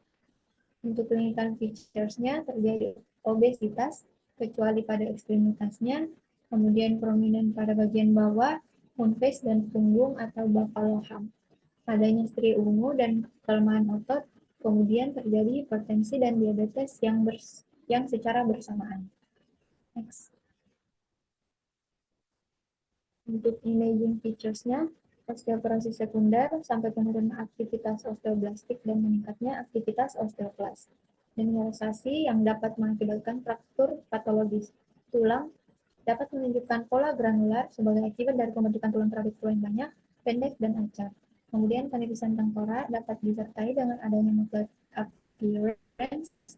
Kemudian gigi dapat erupsi prematur dan dapat terjadi hilangnya sebagian lamina dura. Next. Kemudian metabolic bone disease. Yang pertama ada osteoporosis. Untuk etiologinya adalah penurunan massa tulang secara umum. Ketidakseimbangan terjadi pada proses resorpsi dan pembentukan tulang yang digabungkan menghasilkan penurunan pembentukan tulang dan menyebabkan perubahan volume tulang trabekular, arsitektur trabekular, serta ukuran dan ketebalan trabekula individu. Untuk clinical features-nya, manifestasi klinis osteoporosis yang paling umum adalah fraktur. Lokasi yang paling umum adalah radius distal, proksimal tulang paha, tulang rusuk, dan tulang belakang. Pasien mungkin mengalami nyeri tulang. Lalu untuk pasien wanita pasca menopause merupakan pasien yang paling berisiko. Next. Untuk imaging features-nya, terjadi penurunan kepadatan tulang secara keseluruhan dapat diamati pada rahang dengan menggunakan kepadatan gigi sebagai pembanding. Terdapat pengurangan kepadatan dan penipisan batas kortikal seperti korteks mandibula inferior. Next. Selanjutnya dari tes otortitis, etiologinya adalah karena kadar kalsium dan fosfat serum ekstraseluler yang tidak memadai sehingga terjadi defek pada aktivitas normal metabolit vitamin D yang diperlukan untuk absorpsi kalsium di usus. Lalu untuk penyakit ini mempengaruhi pertumbuhan tulang pada bayi dan anak-anak. Untuk clinical features-nya terjadi kejang pada 6 bulan pertama kehidupan, craniotabes, pelunakan posterior tulang parietal, dan mungkin merupakan tanda awal penyakit. Pergelangan tangan dan pergelangan kaki biasanya membengkak, biasanya memiliki perawakan pendek dan deformitas eksentritas, lalu terjadi perkembangan gigi yang tertunda, lalu tingkat erupsi gigi terhambat. Next. Untuk imaging features-nya, pada bayi atau anak usia dini dapat menyebabkan hipoplasia, berkembangnya inul gigi, lamina dura, dan batas kortikal gigi mungkin tipis atau hilang. Lalu rakitis dapat menyebabkan penipisan atau penurunan mineralisasi dari inul. Pada gambar yang di samping. Next. Selanjutnya ada osteomalacia. Etiologinya mirip dengan rakitis, yaitu kadar kalsium dan fosfat serum dan ekstraseluler yang tidak memadai, lalu terjadinya osteoid yang tidak cukup terkalsifikasi dalam pembentukan tulang dan hipokalsifikasi enel dan dentin dalam pembentukan gigi. Namun penyakit ini mempengaruhi kerangka pada orang dewasa. Untuk clinical features-nya ada nyeri tulang, kelemahan otot, gaya berjalan waddling atau penguin, tetani, dan terjadinya patah tulang greenstick. Next. Imaging features-nya ada pseudofracture yang paling sering terjadi pada tulang rusuk, panggul, dan tulang yang menahan beban dan jarang pada mandibula. Sebagian besar kasus osteomalacia ini tidak menimbulkan manifestasi pada rahang, dan osteomalacia tidak mengubah gigi karena mereka sepenuhnya berkembang sebelum timbulnya penyakit. Next. Selanjutnya ada hypophosphatemia Rickets, etiologinya gangguan tubulus ginjal yang mengakibatkan hilangnya fosfor secara berlebihan dan multiple myeloma. Untuk clinical features-nya, pada anak-anak dengan hipofosfatemia ini menunjukkan penurunan pertumbuhan dan perubahan tulang dengan rakitis, yaitu termasuk pembentukan kaki, pembesaran epifisis, dan perubahan tengkorak. Untuk orang dewasa mengalami nyeri tulang, kelemahan otot, dan patah tulang belakang. Next. Untuk imaging features-nya, pada rahang biasanya terjadi osteoporosis, batas kortikal mungkin sangat tipis atau tidak terlihat sama sekali, giginya tidak terbentuk dengan baik, dan tertutup enamel yang tipis, lalu ruang pulpanya besar dengan saluran akar. Lalu biasa terjadi absces periapikal dan periodontal. Next. Selanjutnya ada renal osteodystrophy, yaitu gagal ginjal kronis, etiologi gagal ginjal kronis, dan konsentrasi serum kalsium dan fosfat tidak seimbang, sehingga dapat menghambat kalsifikasi normal pada tulang dan gigi. Lalu kadar kalsium serum yang rendah secara kronis. Untuk clinical features-nya ini, retardasi pertahanan dan seringnya patah tulang pada anak-anak. Lalu kalau pada orang dewasa itu terjadi pelunakan dan pembengkakan tulang secara bertahap. Next.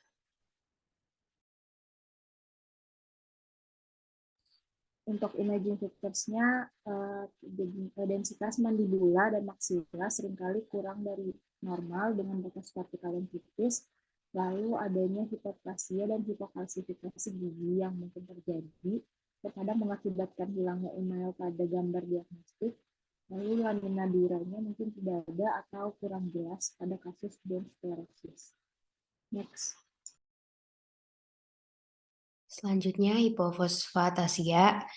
Kondisi ini merupakan kelainan bawaan langka yang disebabkan oleh berkurangnya aktivitas alkalin fosfatase, sehingga terjadi akumulasi ekstraseluler pirofosfat anorganik yang merupakan inhibitor pada pembentukan hidroksiapatit. Clinical features-nya pada bayi, tulang tungkanya tertunduk dan terjadi kekurangan osifikasi tengkorak. Lalu kehilangan gigi primer secara prematur, serta erupsi gigi permanen yang tertunda. Next. Imaging features-nya, tulang tengkorak dan lamina dura tipis, dan tulang alveolar kurang kalsifikasi dan mungkin kurang tampak. Lalu gigi sulung dan permanen memiliki lapisan enamel tipis, sedangkan ruang pulpa dan saluran akar yang besar. Dan gigi juga bisa hipoplastik dan mungkin hilang sebelum waktunya. Next. Selanjutnya, penyakit sistemik lainnya.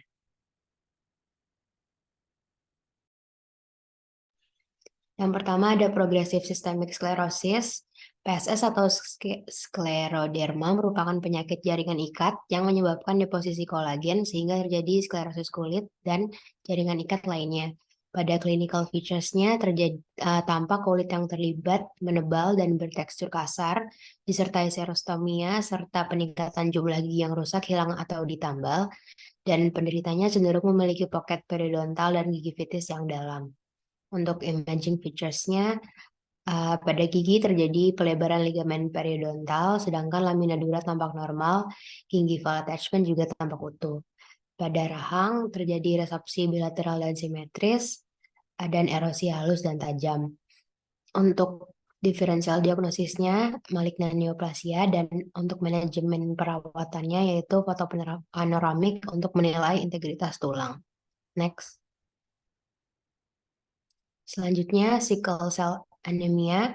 Ini merupakan kelainan hemolitik kronis resesif autosomal yang menyebabkan penurunan kapasitas pengikatan oksigen, sehingga mudah dihancurkan oleh limfa dan menyebabkan anemia. Dan sebagai respons sistem hematopoietik untuk meningkatkan produksi sel darah, terjadi hiperplasia sumsum tulang. Clinical features-nya pada keadaan sickle cell crisis, pasien mengalami nyeri perut, otot, dan sendi yang parah, disertai suhu tinggi dan mungkin mengalami kolaps.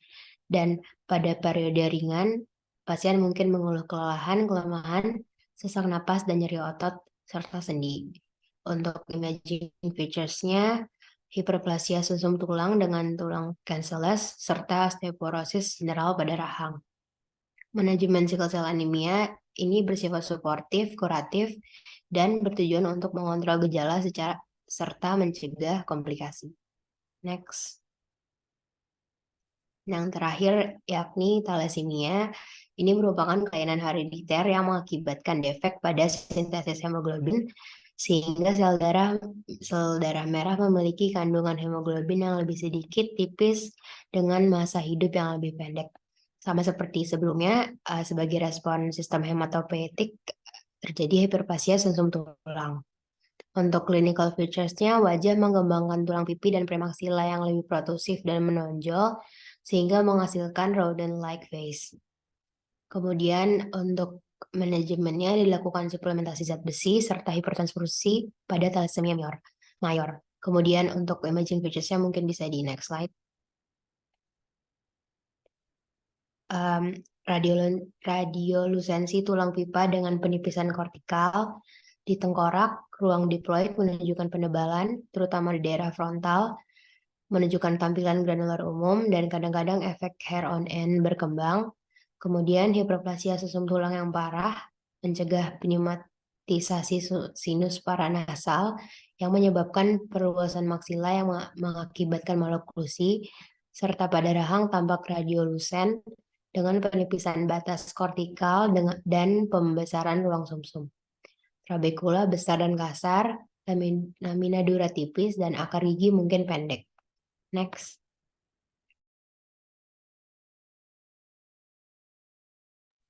Ya, oke. Sebelumnya untuk yang teori ada pertanyaan? Mbak, untuk awal slide-nya ada ini enggak? Apa namanya rangkuman itu, Mbak? Saya lupa. Ya. Awal slide. Coba slide pertamanya apa?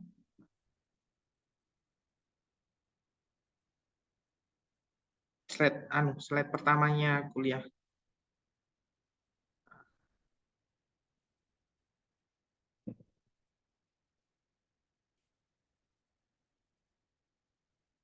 Oh, bukan. Next. Oh, endokrin. Oke, enggak apa-apa. Terus. Enggak, kamu ini ya. Nah, ini ya. Jadi perubahan ini untuk apa namanya?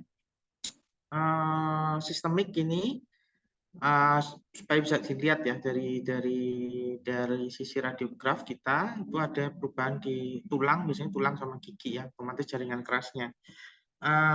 Itu ada rangkumannya sih kalau kalian lihat White Faro itu ada seperti tabel gitu ya. Jadi kalau misalnya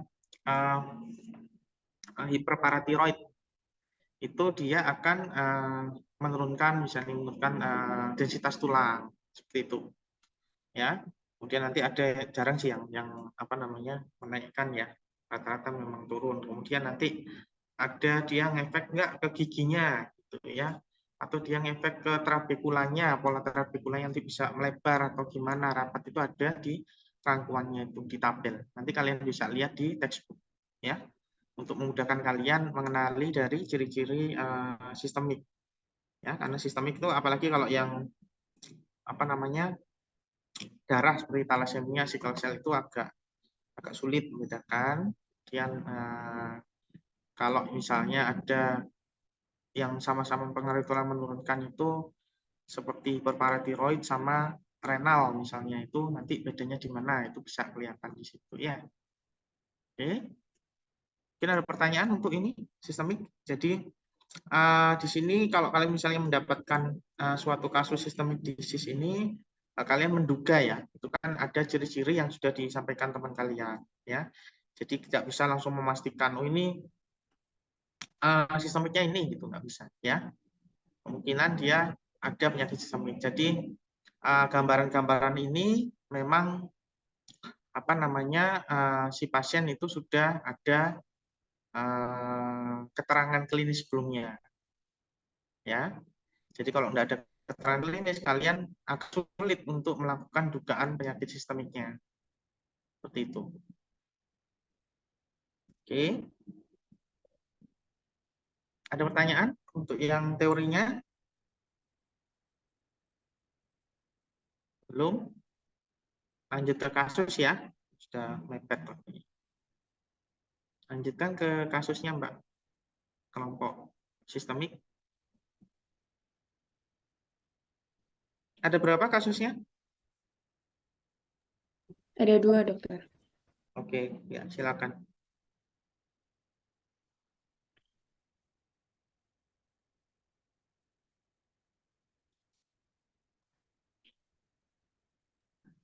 Ya baik, ini adalah kasus yang pertama. Next. Seorang perempuan berusia 35 tahun datang ke dokter penyakit dalam dengan diagnosa sementara itu hiperkalsemia. Pada pemeriksaan laboratoris terlihat kalsium darah tinggi dan PTH melebihi batas normal. Dokter tersebut juga melakukan pemeriksaan X-ray rutin, salah satunya panoramik. Dari gambaran radiograf panoramik terlihat ada kelainan. Kemudian sebutkanlah interpretasi radiodiagnosis dan differential diagnosis yang tepat untuk kelainan yang tampak pada radiografik panoramik tersebut. Next.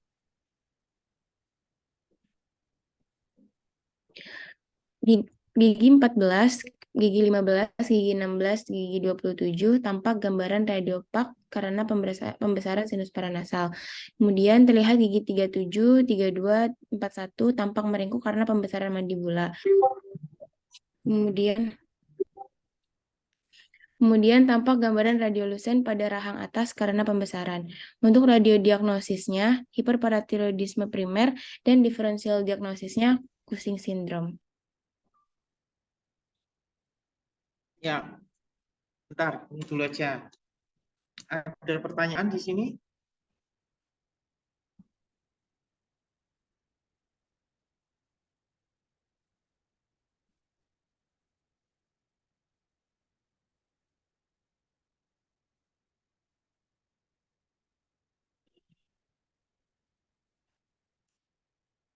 Iya, ada pertanyaan?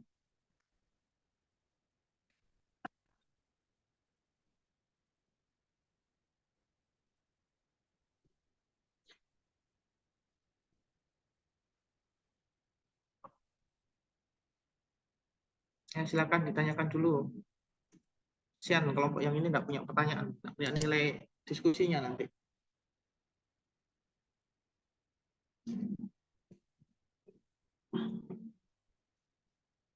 Ya, silakan, tanyakan dulu.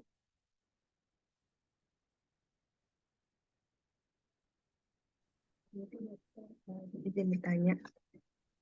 Ya, silakan. Saya Sabita Sawan yang 110 dari kelompok 4.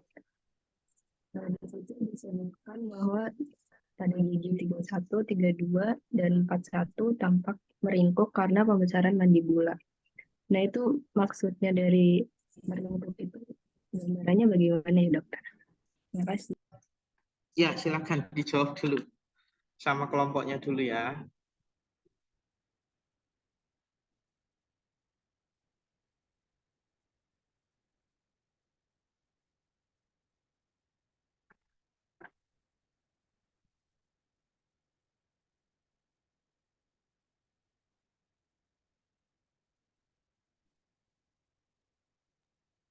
Izin menjawab, mereka tuh kayak melengkung gitu loh, bukan melengkung apa ya, kayak nggak lurus gitu loh, kayak miring gitu deh. Meringkuk. Ya, oke. Kelompok ini apa enggak? Saya bingung ya. Tadi udah dijelasin, tapi ketika interpretasi apa enggak ngecek dulu ke textbooknya ya, interpretasinya untuk hiperparatiroidisme itu gimana? Kemudian ada primer, apakah ada sekunder, apa bisa ditentukan dari radiograf ya?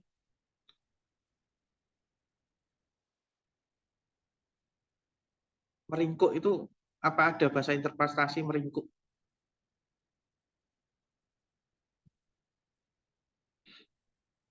Ini kan tadi udah dijelaskan ciri-cirinya apa. Itu ya.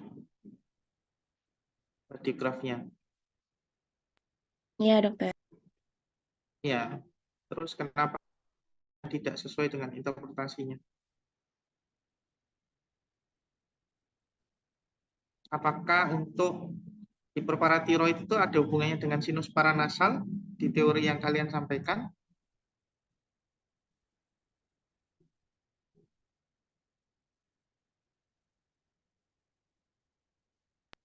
Tidak ada ya, dokter. Ya coba tadi sudah disampaikan belum? Ada enggak? Coba deh. Yang hiperparatiroid teorimu coba, teorimu Mbak. Yang tadi.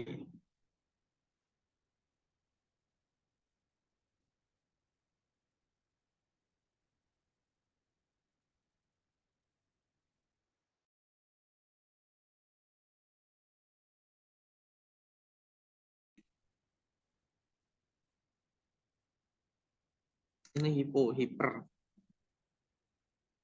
Kelebihan hormon paratiroidisme, PTH-nya tinggi. Ya.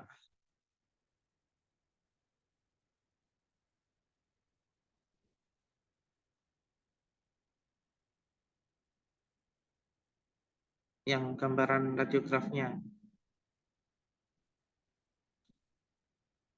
Enggak, sebelumnya. Sebelum ini. Nah, ini kan imaging feature ya pada gigi rahang. Nah, coba dilihat. Ada di penipisan korteks ya. Kemudian ada apa namanya lamina dura yang bisa hilang, ya kan? Reduction kontras kepadatan tulang menurun, ya kan?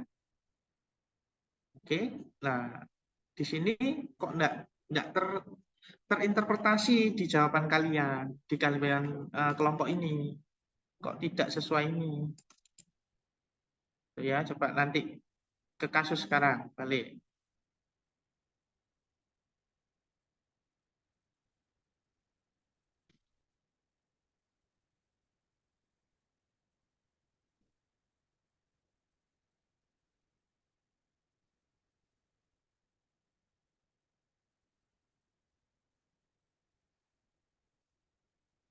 Nah, ya,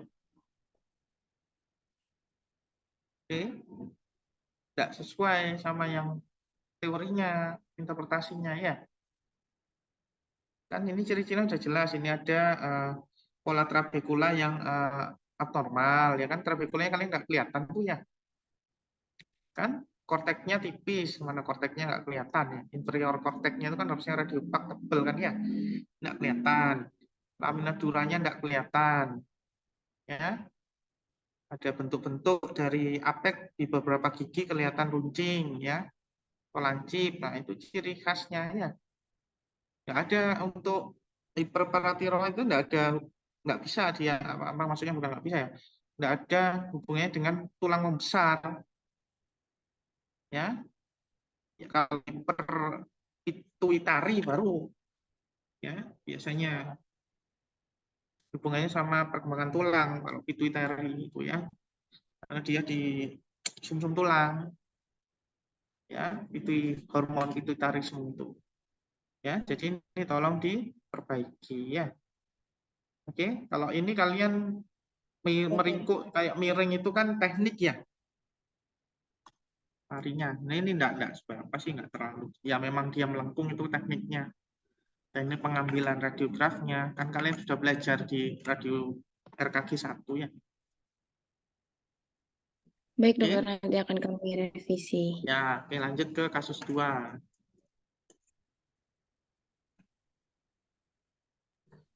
Selanjutnya kasus 2, seorang anak perempuan berusia 14 tahun datang ke dokter gigi anak untuk memeriksakan gigi-giginya. Penderita memiliki riwayat penyakit kuning setelah lahir dan sponselektomi pada usia 5 tahun. Pertumbuhan gigi-giginya juga mengalami keterlambatan erupsi. Pada pemeriksaan kadar metabolik vitamin D didapatkan level 125 LH2B. Pemeriksaan panoramik terlihat kelainan pada gigi-gigi. Sedangkan interpretasi radiodiagnosis dan differential radiodiagnosis yang tepat untuk kelainan yang tampak pada radiograf panoramik tersebut. Next. Jadi untuk kasus 2, interpretasinya itu Mahkotanya nampak hipoplasia enamel pada seluruh gigi, lalu pembesaran ruang pulpa dan saluran akar pada hampir seluruh gigi, lalu maksilanya nampak sangat radiolusen sehingga gigi tampak tidak memiliki trabekula, dan pada mandibula tampak trabekulanya sangat tipis. Untuk radiodiagnosisnya adalah rakitis dan diferensial diagnosisnya osteomalacia dan renal osteodystrofi. Ya, silakan coba.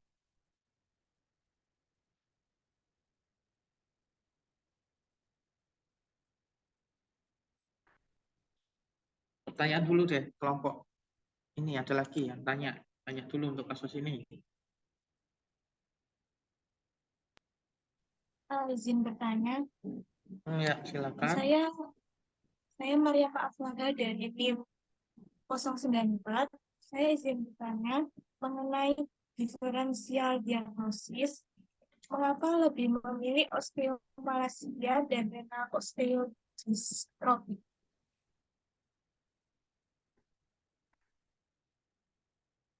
Ya, silakan. Mungkin bisa langsung dijawab aja.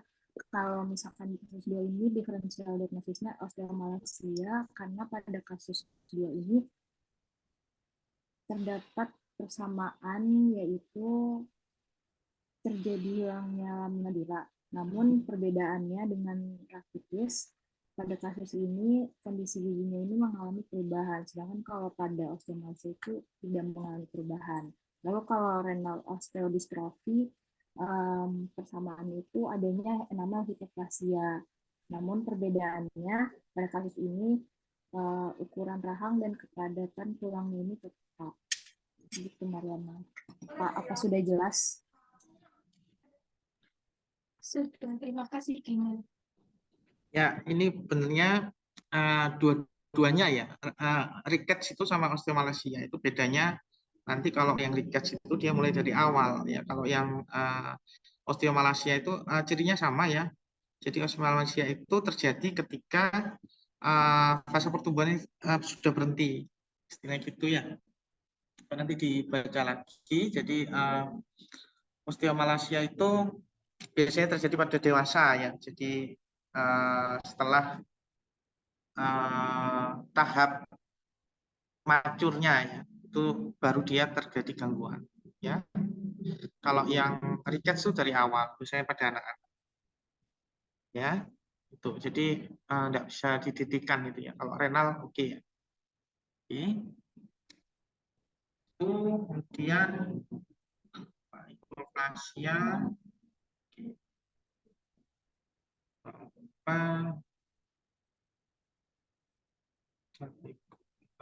sangat tipis. Oke.